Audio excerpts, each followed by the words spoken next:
안녕하세요, 여러분. 오늘은 제가 RC를 단기간 안에 올릴 수 있는 방법에 대해서 말씀드리도록 할게요.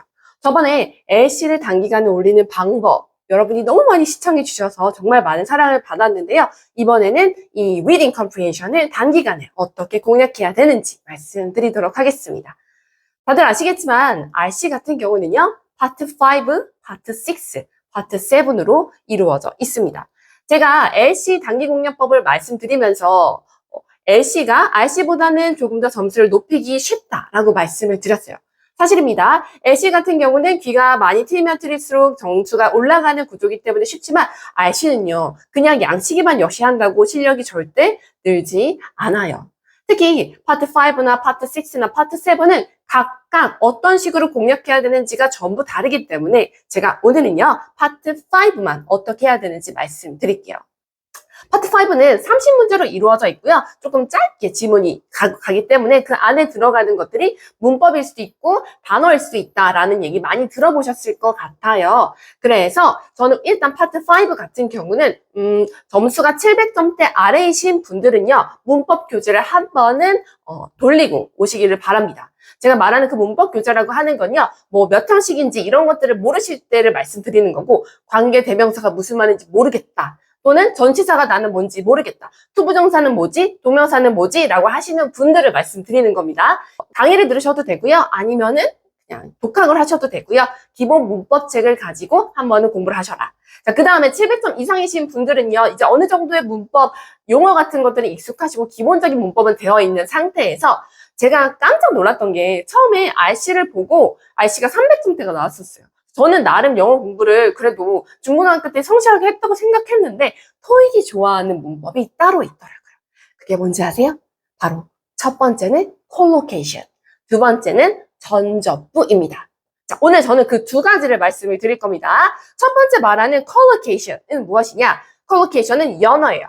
자, 연어 덮밥 할 때 그 쌈은 연어 절대 아니고요. 저 사실 연어 되게 좋아하지만 어쨌든 그 collocation이라고 하는 거는 어떤 하나의 덩어리를 뜻하는 겁니다. 제가 예를 들어 볼게요. 여러분 예약을 하다라고 할 때 우리 뭐라고 하죠? make a reservation 이라고 합니다.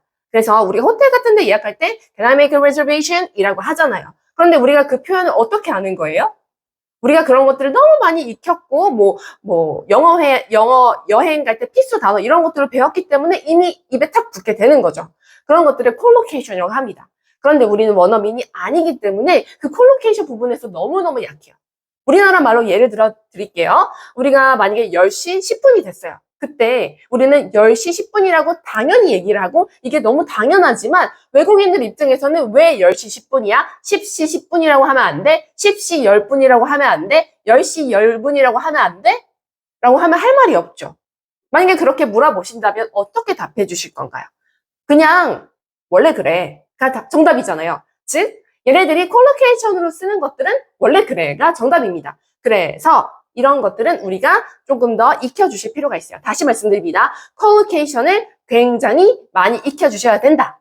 자, 그리고 그럼 콜로케이션에 추천해 주시는 책 있으실까요? 저는요, 여러분들한테 LC에서도 계속 제가 열심히 공부했던 책을 요 단기 공략이라고 말씀을 드렸죠. 여기 RC 부분도 나오고 LC 부분도 나오는데 LC 부분 나오면서 뒤쪽에 이 기본 문법 말고요. 뒤쪽에 기출 핵심 컬로케이션이라고 나와요. 이렇게 콜로케이션 보이시나요?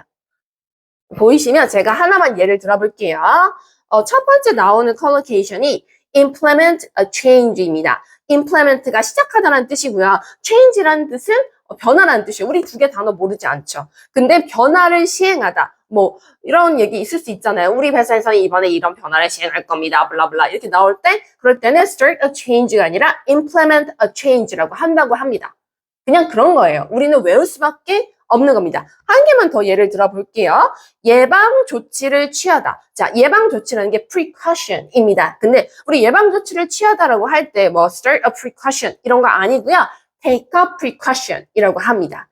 다시요. 예방 조치를 취하다 take a precaution. 어떻게 우리가 이런 것들을 외우지 않고 배우지 않고 문제로 나왔을 때 바로 풀 수가 있는 거죠? 절대로 풀 수가 없습니다. 그래서 점수가 어느 정도 이상 되셨는데 난 파트 5가 절대 늘지 않는다 하시는 분들은 무조건 콜로케이션입니다. 콜로케이션이고 그 다음에 단어집을 공부하시는 것도 물론 도움이 되지만 저는 단어보다는 콜로케이션을 추천을 드릴게요. 그래서 파트 5를 푸실 때 하나하나 해석을 하시면서 푸는 게 아니고 그냥 그 문장 덩어리가 보이는 거예요. 그래서 첫 번째 콜로케이션. 두 번째로 말씀드리고 싶은 게 제가 뭐라 그랬죠? 전, 접, 부라고 했습니다. 이게 무슨 말인지 모르시는 분들 계실 텐데 저는 전치사고요. 접은요 접속사고요. 부는 부사입니다. 이것들이 각각 무엇을 뜻하는지는 기본 문법에서 조금 더 공부를 해보셔야 될 텐데 일단 전치사 같은 경우는 at the corner 할 때 at을 뜻하고요.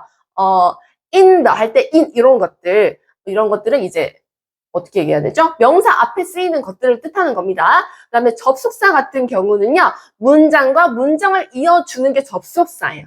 그리고 마지막에 부사는 있어도 되고 없어도 되고 sadly 아니면 hardly 이런 것들 부사 있어도 되고 없어도 되고 상관없는 것들이 부사인데 세 가지가 막 뜻이 막 섞여 있는 것들도 있고요. 여기에 들어갈 게 전치사인지 접속사인지 부사인지 헷갈리는 그런 문제들이 굉장히 많이 나오더라고요. 저는 처음에 이게 무슨 말인지 몰랐는데 토익이 이 문법을 너무 사랑해요.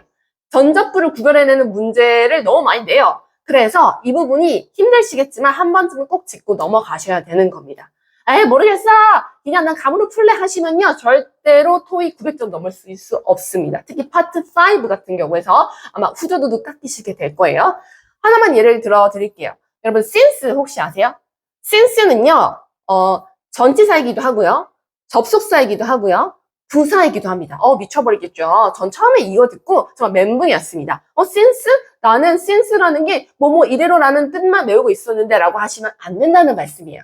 자, since가 전치사로 쓰일 때는 어떻게 쓰이냐? 뭐뭐 이래로 쓰여요. 그래서 앞에 문장이 나오고요. since 1980년 이런 식으로. 제가 아까 전치사는요. 명사 앞에 나온다고 했잖아요. 1980년이라는 게 하나의 연도를 뜻하는 명사니까 1980년대로부터 라는 뜻을 가지고 있지만 since 1980 이런 식으로 이게 전치사로 쓰이는 since고요.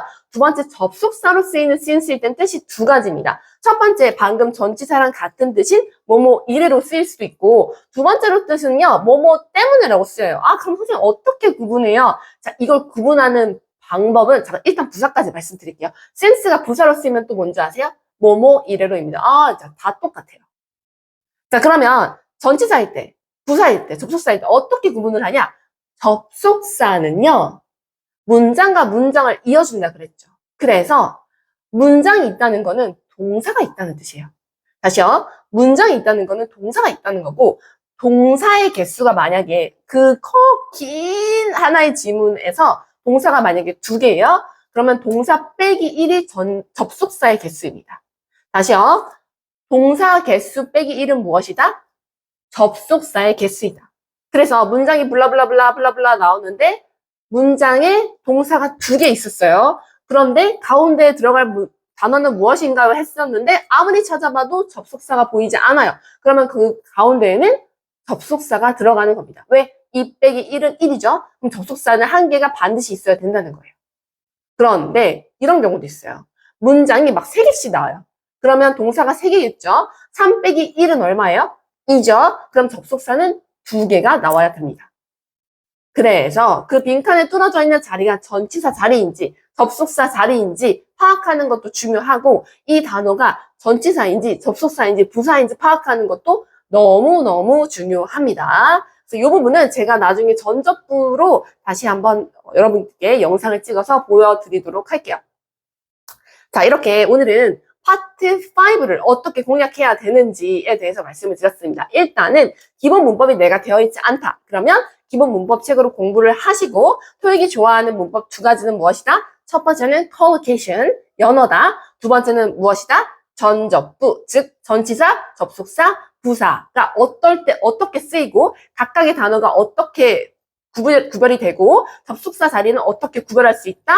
동사의 개수 빼기 1이 접속사의 개수이다. 그래서 만약에 동사가 2개가 나왔는데 접속사가 보이지 않는다면 그 가운데 들어갈 말은 접속사다.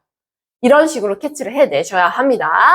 자, 이렇게 해서 오늘 파트 5는 이렇게 공략을 하시면 되겠습니다. 제가 다음 시간에는 파트 7을 어떻게 공략해야 되는지 말씀드리도록 할게요. 그럼 여러분 화이팅입니다.